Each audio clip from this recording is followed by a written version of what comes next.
तभी हेडिंग लगा लीजिए गुणसूत्र। थोड़ा आधा पेज छोड़ देना आप, आधा पेज थोड़ा सा लिखाया है, जीन के कार्य लिखा दिए हैं अपने। इधर से स्टार्ट कर।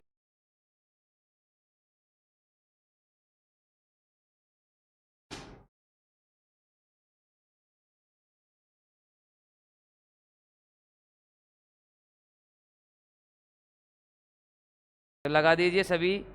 सेकंड टॉपिक हमारा गुणसूत्र। हेडिंग लगाइए आप गुणसूत्र। ठीक है जी। कल आपने कल की क्लास में जीन के बारे में सारा पढ़ लिया कि जीन का कहाँ होती है, क्या काम करती है।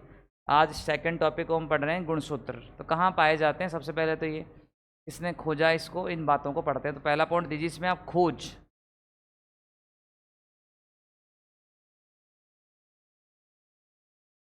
जीन की खोज किसने, सॉरी गुणसूत्र की खोज किसने की।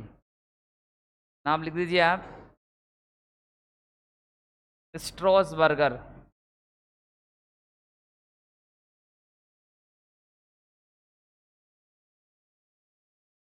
गुणसूत्र की खोज करता है स्ट्रॉसबर्गर 1875 में।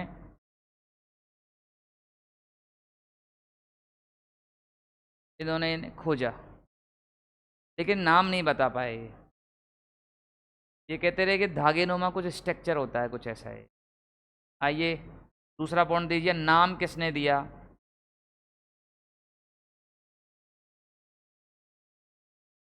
गुणसूत्र का नामकरण करने वाले वैज्ञानिक, डब्ल्यू वाल्डेयर।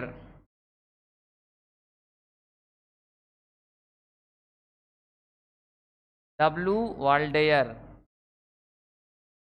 1888 में इन्होंने इसका नाम गुणसूत्र दिया। दो क्वेश्चन चले आते हैं, गुणसूत्र की खोज किसने की है और नाम किसने दिया है। ठीक, तो नीचे वाले पर आप मोस्ट लगा लीजिए, नामकरण पर। ये कई बार एग्जामों में सीधा क्वेश्चन चला आता है, गुणसूत्र का नामकरण करने वाले वैज्ञानिक। मोस्ट क्वेश्चन है ये। ठीक है, अब आता है कि इसकी लोकेशन का, कहाँ पाया जाता है ये। तीसरा पॉइंट दीजिए आप, कहाँ प्रेजेंट है, स्थित क्या है। गुणसूत्र कहाँ पाए जाते हैं। तो देखो आप, गुणसूत्र कोशिका के केंद्रक में, न्यूक्लियस में पाया जाता है। कोशिका के केंद्रक में।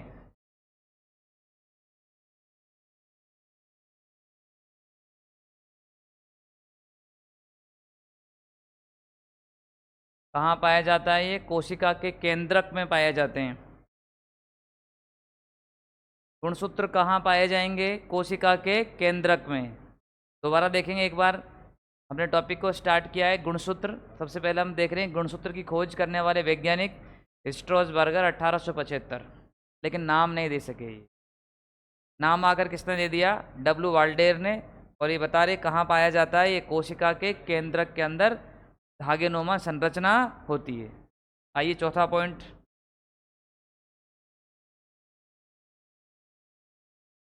संरचना कैसी है जी इसकी। धागे के समान होती है, जैसे धागे होते हैं ना,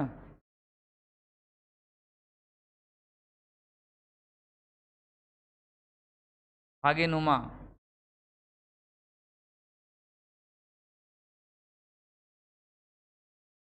धागेनुमा संरचना।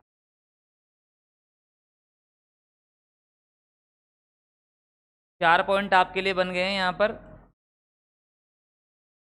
पांचवा पॉइंट देखते हैं, इसका संगठन क्या है, किन किन चीज़ों से मिलकर अपना गुणसूत्र बना हुआ होता है। पांचवा पॉइंट दीजिए आप, गुणसूत्र का संगठन। इंपॉर्टेंट लगाना थोड़ा सा।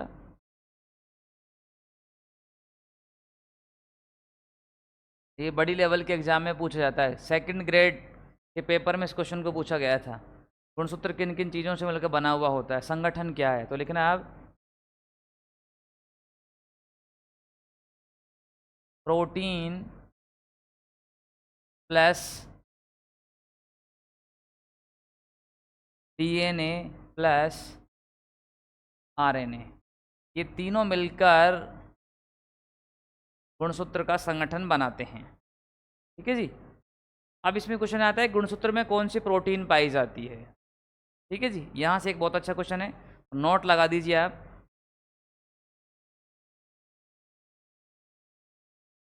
प्रोटीन में बात करते हैं, लिखना आप, गुणसूत्र में 2 प्रकार की प्रोटीन पाई जाती है।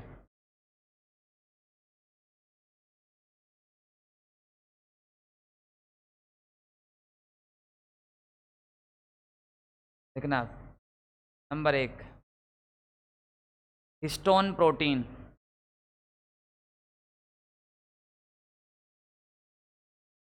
पहली प्रोटीन कौन सी है? Histone protein. इंपॉर्टेंट लगाएंगे, गुणसूत्र में पाई जाने वाली प्रोटीन है हिस्टोन प्रोटीन।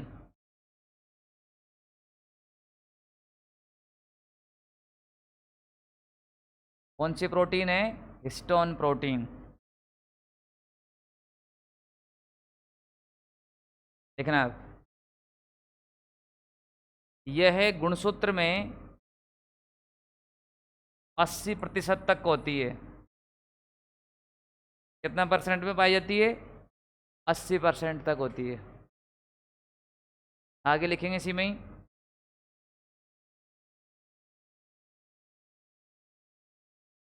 इस प्रोटीन की प्रकृति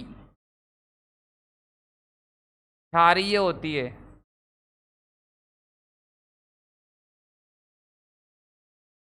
हिस्टोन प्रोटीन कैसी होती है? क्षारीय होती है।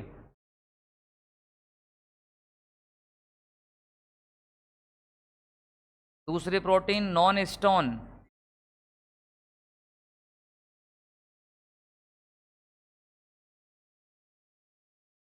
Non histone protein.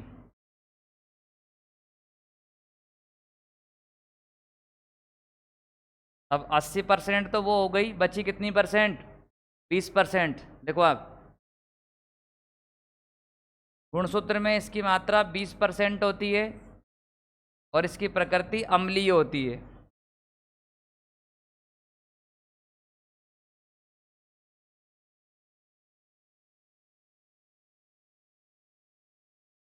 वो क्षारीय प्रोटीन थी, ये कौन सी प्रोटीन है? अम्लीय प्रोटीन है। बहुत अच्छा क्वेश्चन बनता है ये एग्जामों के अंदर, एक बार दोबारा से देख लेंगे आप। देखने के बाद हम इस टॉपिक को देख रहे हैं, गुणसूत्र का संगठन क्या है, यानी किन चीज़ों से मिलकर बना हुआ होता है। प्रोटीन है, डीएनए और आरएनए है, इन 3 चीज़ों से मिलकर ये बना हुआ होता है। प्रोटीन कितने प्रकार की पाई जाती है गुणसूत्र में? 2 प्रकार की, पहली है हिस्टोन, दूसरी है नॉन हिस्टोन। हिस्टोन की मात्रा है 80%, नॉन हिस्टोन की मात्रा 20%। इसका नेचर कैसा है, प्रकृति कैसी है? इसकी क्षारीय प्रोटीन है और ये कैसी प्रोटीन है? अम्लीय। ठीक, आइए इसी में ही एक, हाँ छठा पॉइंट दीजिए अगला। मिनरल्स या आयन कौन से पाए जाते हैं गुणसूत्र में?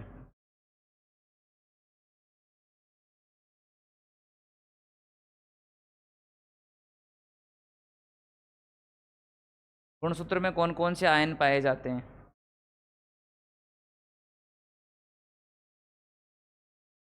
सोडियम, कैल्शियम और मैग्नीशियम।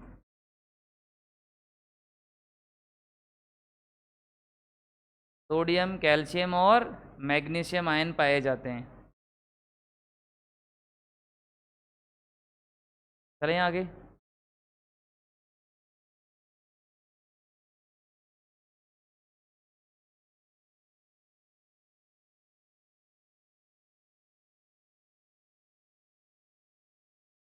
संख्या, मोस्ट लगाएं इसे, ये कई एग्जामों में आता है। गुणसूत्रों की संख्या कितनी होती है? संख्या देखिए आप, बात करें मनुष्य में,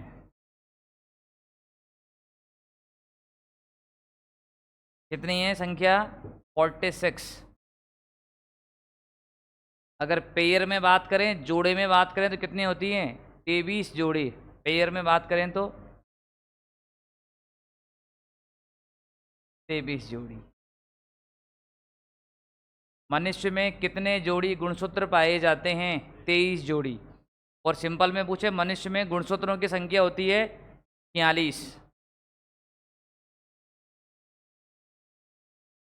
अगर एग्जामिनर ने यहाँ से क्वेश्चन को नहीं पुटअप किया, संख्या से क्या चेंज कर सकता है वो देखें आप, पहले देख लें उसके बाद लिखेंगे आप। यहाँ देखें, देखो नेक्स्ट पेज पे संख्या कितनी है यहाँ पर? 46। पेयर में बात करें तो कितने, 23 जोड़ी, ऐसा कुछ पढ़ा है अभी आपने। ये 46 या 23 जोड़ी गुणसूत्र होते हैं दो प्रकार के। दोनों को बड़े ध्यान से देखें आप और इनके काम को भी देख लें, फिर लिखेंगे आप। पहला होता है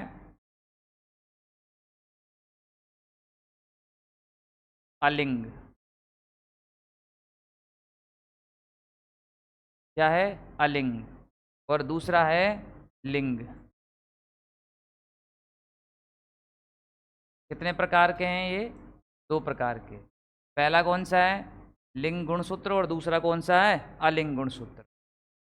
अब थोड़ा समझे यहाँ, इन्हें कहा जाता है ऑटोसोम। क्या कहेंगे इन्हें आप, ऑटोसोम। इन्हें कहेंगे आप एलोसोम।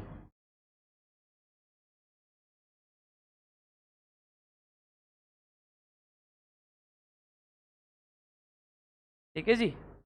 अब इनकी संख्या को देखना अलग अलग। पहले तो क्वेश्चन बना रहा है, ऊपर से क्वेश्चन बना रहा है मनुष्य में कितने गुणसूत्र है, 46। लेकिन वो वहां से नहीं पूछ रहा है, यहाँ से पूछ रहा है मनुष्य में अलिंग या ऑटोसोम गुणसूत्रों की संख्या कितनी होती।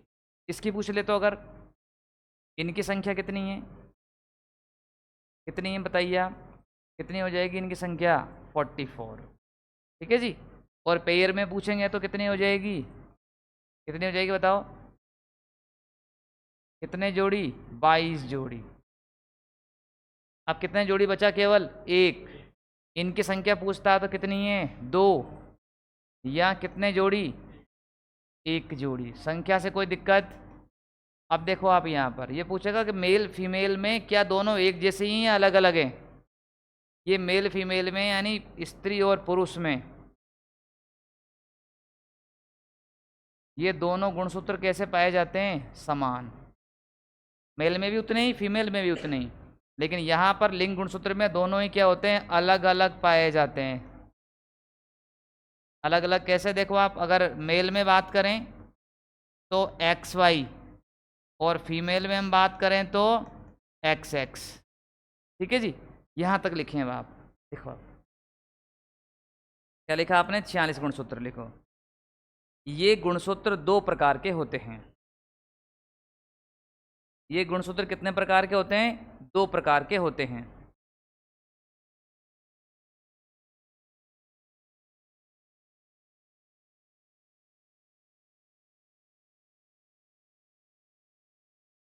कितने प्रकार के हैं, दो प्रकार के। नंबर एक, फर्स्ट डालिए आप, अलिंग गुणसूत्र। हेडिंग लगाएंगे आप, अलिंग गुणसूत्र।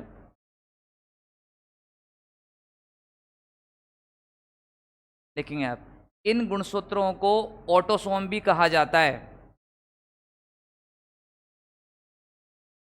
इन गुणसूत्रों को ऑटोसोम भी कहा जाता है। इनकी संख्या 44, इनकी संख्या 44 या 22 जोड़ी होती हैं। पेयर में अगर बात करें तो 22 पेयर।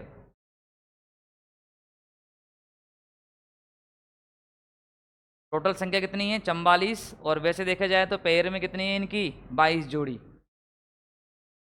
इनकी संख्या 44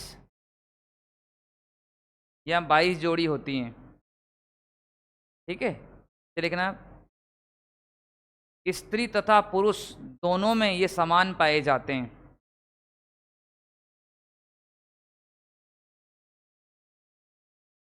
स्त्री तथा पुरुष दोनों में ये समान पाए जाते हैं।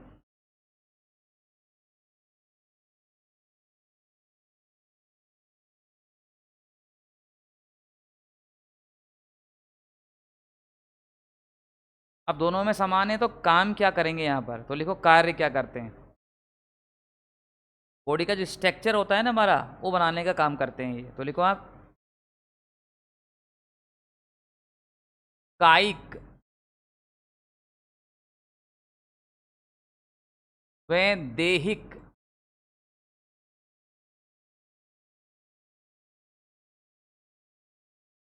लक्षणों का निर्धारण करते हैं ये।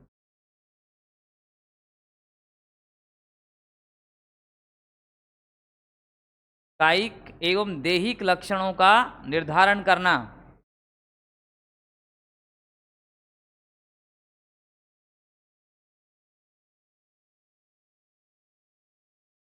बढ़े आगे। इनका काम क्या है?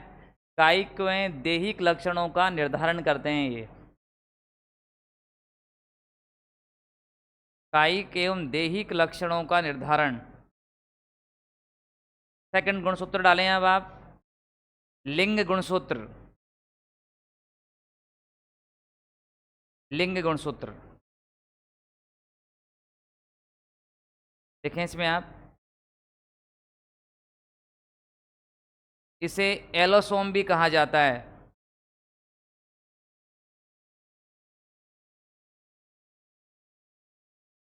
एलोसोम।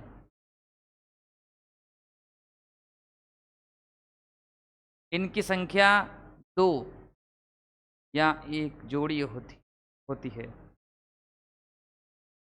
इनकी संख्या 2 या 1 जोड़ी होती है।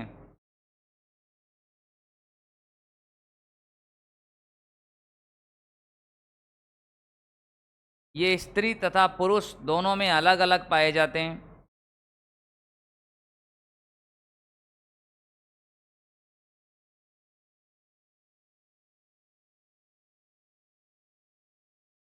स्त्री और पुरुष दोनों में अलग अलग पाए जाते हैं। पुरुषों में XY और स्त्री में XX।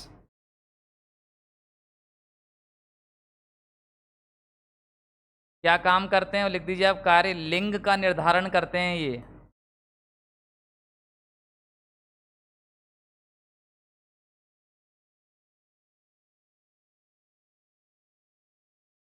लिंग निर्धारण।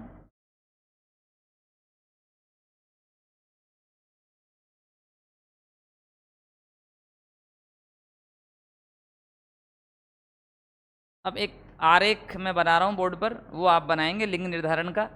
जैसे आपने 9th या 10th में पढ़ के आए हैं, पुत्र अथवा पुत्री की उत्पत्ति के लिए पुरुष के कौन से गुणसूत्र, लिंग गुणसूत्र उत्तरदायी होते हैं। ऐसा पढ़ा है आपने 9th-10th की क्लास में। एक आरेख में बना रहा हूँ, पहले आरेख को समझेंगे फिर ऐसा कैसा बनाएंगे। देखिए अब आप, हम यहाँ आरेख बना रहे हैं, थोड़ा ध्यान से देखें आप। पुरुष और स्त्री, ठीक है जी। अभी आपने देखा गुणसूत्रों की संख्या दोनों में कितनी है जी? 46। ऐसे ही पढ़ा भी आपने। पेयर में अगर पूछें तो कितनी है? 23 जोड़ी। ऐसा पढ़ा है जस्ट अभी आपने। अब देखें आप, कितने गुणसूत्र है? समान कितने हैं? 44।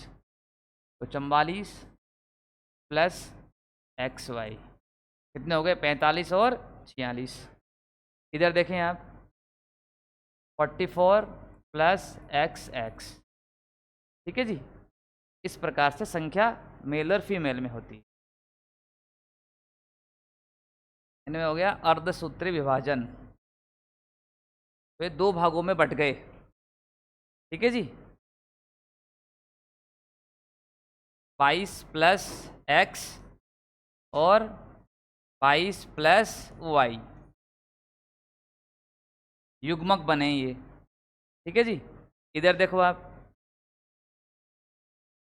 22 प्लस X और दूसरा 22 प्लस X, इधर भी युग्मक बन गए, ठीक है जी। अगर ये वाला इससे आकर मिलता है तो 22 और 22 कितने हो गए? 44 प्लस XX यानी पुत्री, ठीक है जी। यदि पुरुष के ये ही X शुक्राणु स्त्री के इस वाले अंडाणु से अगर मिलते हैं तो 44 प्लस XX, ये भी क्या है जी? पुत्री, ठीक है जी।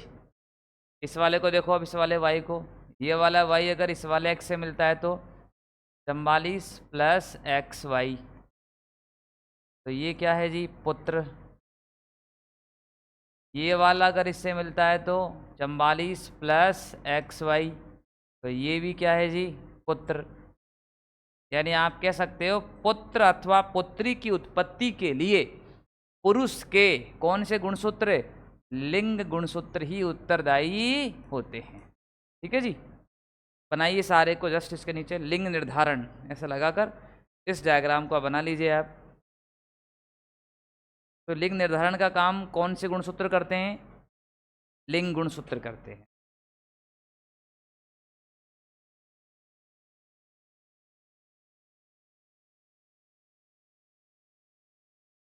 युग्मक।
ऐसा लिख सकते हैं यहाँ पर, पहले को मिलाना है तीसरे से, पहले को मिलाना है चौथे से, दूसरे को मिलाना है तीसरे से, दूसरे को मिलाना है चौथे से।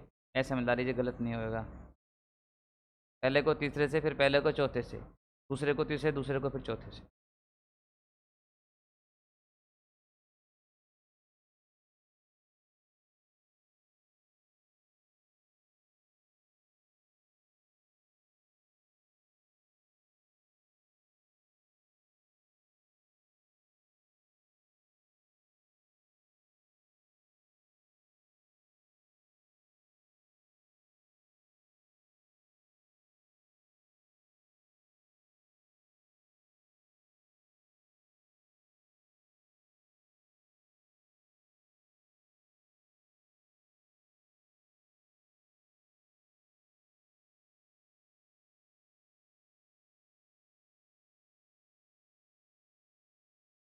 बना लिया।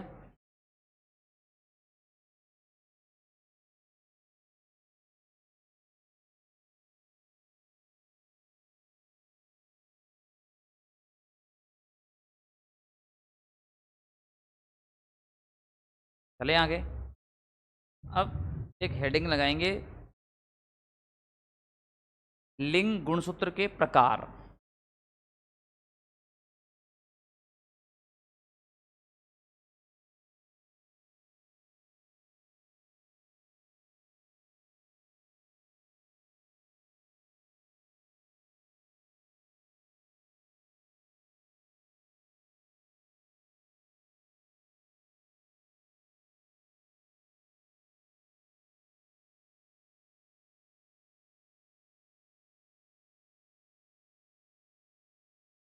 देखेंगे आप, लिंग गुणसूत्र दो प्रकार के होते हैं।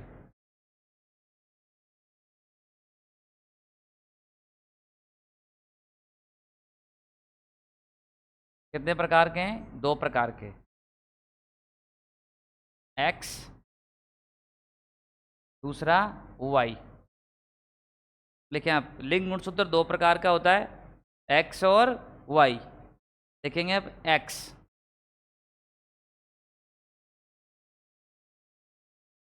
लिखना।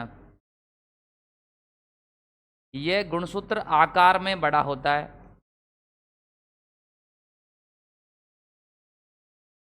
एक्स में लिखना है।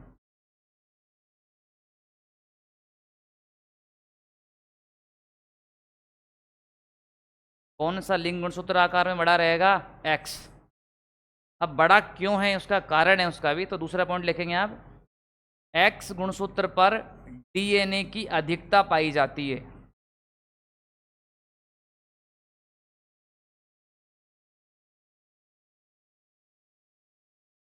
डीएनए की अधिकता पाई जाती है, इसलिए ये आकार में बड़ा होता है।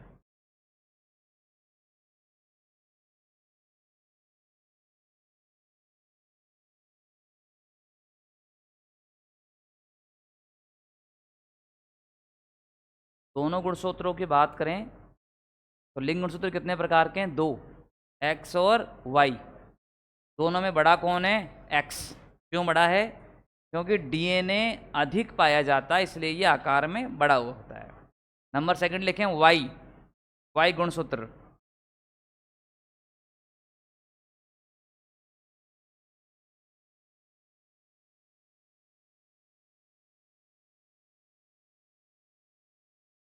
लिखो आप, इस गुणसूत्र की खोज पेंटर ने की थी।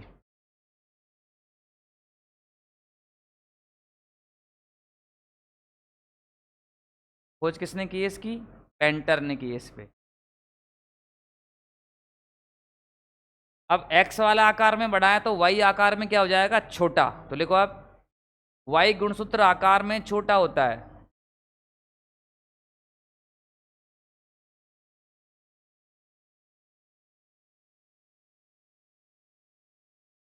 अब आकार में छोटा क्यों है, क्या कारण है? इधर डीएनए ज़्यादा है इसलिए आकार बड़ा है, तो वाई गुणसूत्र पर डीएनए की मात्रा क्या होती है? कम पाई जाती है। लिखो आप, वाई गुणसूत्र पर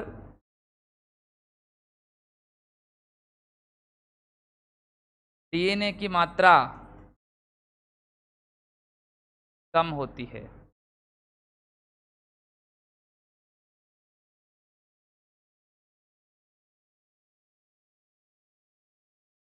एक लाइन और लिखेंगे इसमें आप, वाई गुणसूत्र पर नर के लक्षण देने वाली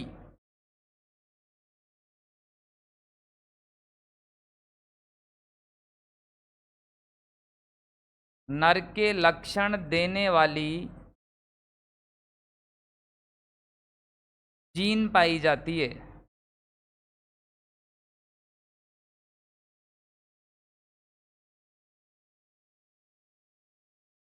ध्यान देना आप, वाई पर क्या पाए जा रहे हैं? जीन्स पाए जा रहे हैं। नर के लक्षण देने वाली जीन पाई जाती है जो आनुवांशिक लक्षणों को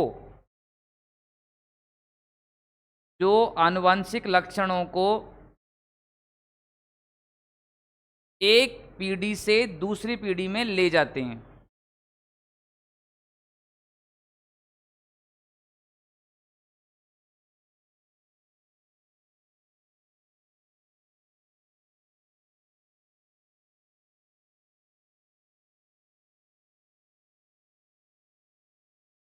जो आनुवांशिक लक्षणों को एक पीढ़ी से दूसरी पीढ़ी में ले जाते हैं, इसलिए वाई गुणसूत्र को हॉलेंड्रिक गुणसूत्र भी कहते हैं। इसलिए वाई गुणसूत्र को क्या नाम दिया गया है? हॉलेंड्रिक गुणसूत्र। लिखा हुआ है ऊपर की तरफ, हॉलेंड्रिक गुणसूत्र कहा जाता है।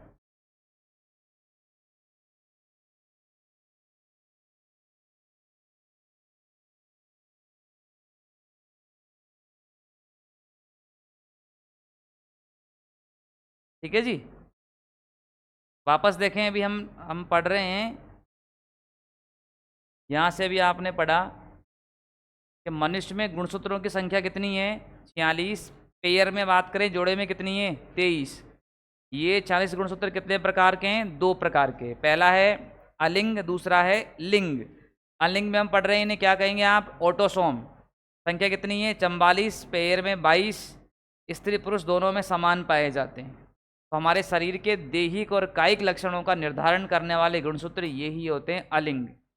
दूसरा हम पढ़ रहे हैं इसमें आप लिंग गुणसूत्र, जिन्हें एलोसोम या हीट्रोसोम भी कहते हैं। लिख सकते हैं यहाँ पर आप हीट्रोसोम, एलोसोम या हीट्रोसोम। ठीक है जी। संख्या कितनी है इसकी? दो।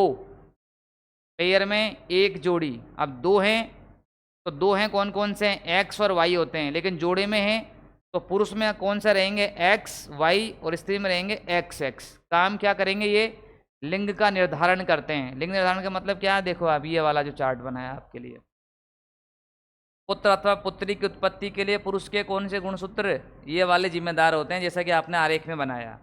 फिर हमने आगे पढ़ लिया जस्ट ये लिंग गुणसूत्र कितने प्रकार के हैं? दो, एक्स और वाई। अगर ये दो एक साथ हैं, एक्स एक्स अगर एक साथ रहें तो फीमेल के अंदर रहेंगे, और एक्स वाई दोनों ऐसे अलग रहते हैं तो किस में रहेंगे? ये मेल के अंदर रहेंगे। इनके अंदर से पढ़ते हैं तो इनमें से बड़ा छोटा कौन सा है? एक्स वाला आकार में क्या होता है? बड़ा होता है। क्यों बड़ा है? क्योंकि उस पर डीएनए की मात्रा अधिक पाई जाती है। वाई की बात करें तो वाई की स्पेशल खोज की गई थी, खोजकर्ता का नाम है पेंटर। आकार में छोटा होता है। क्यों छोटा है? क्योंकि डीएनए कम मात्रा में इसमें पाया जाता है, लेकिन नर के सिम्टम्स देने वाले जीन्स इसके ऊपर पाए जाते हैं। वो एक पीढ़ी से दूसरी पीढ़ी में लक्षणों को ट्रांसफ़र करते हैं, इसलिए इसे क्या नाम दिया गया? होलेंड्रिक गुणसूत्र भी कहा जाता है। अब आइए दो पॉइंट छोटे छोटे से और लेते हैं लास्ट। कितने पॉइंट हो गए? 6 हुए, 7 हो गए? देखो अब कितने पॉइंट बन गए? 6। कितने बन गए? 8वां लीजिए आप।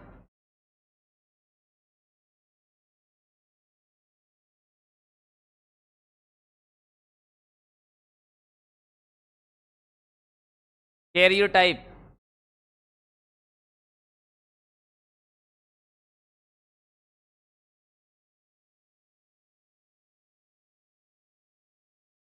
छोटी सी डेफिनेशन देखो आप, गुणसूत्रों को उनके आरोही क्रम में जमाना।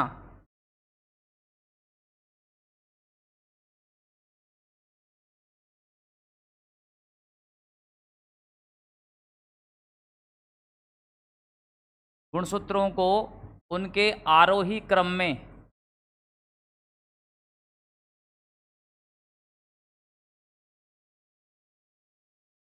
जमाना कैरियोटाइप कहलाता है।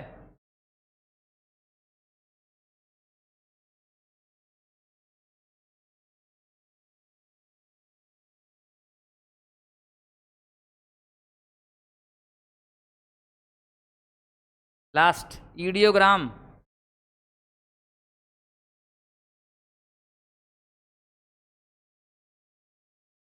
गुणसूत्रों को चित्रों की सहायता से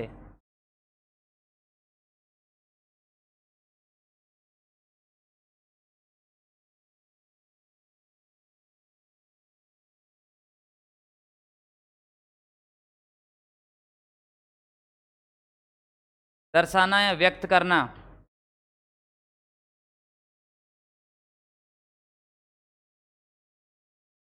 ईडियोग्राम कहलाता है। ऐसे भी क्वेश्चन चले आते हैं। कल हम पढ़ेंगे इसके संरचना, पढ़ेंगे आप इसकी, ठीक है? फिर इसके इससे होने वाले रोग पढ़ेंगे, ठीक है ना, कल की क्लास में।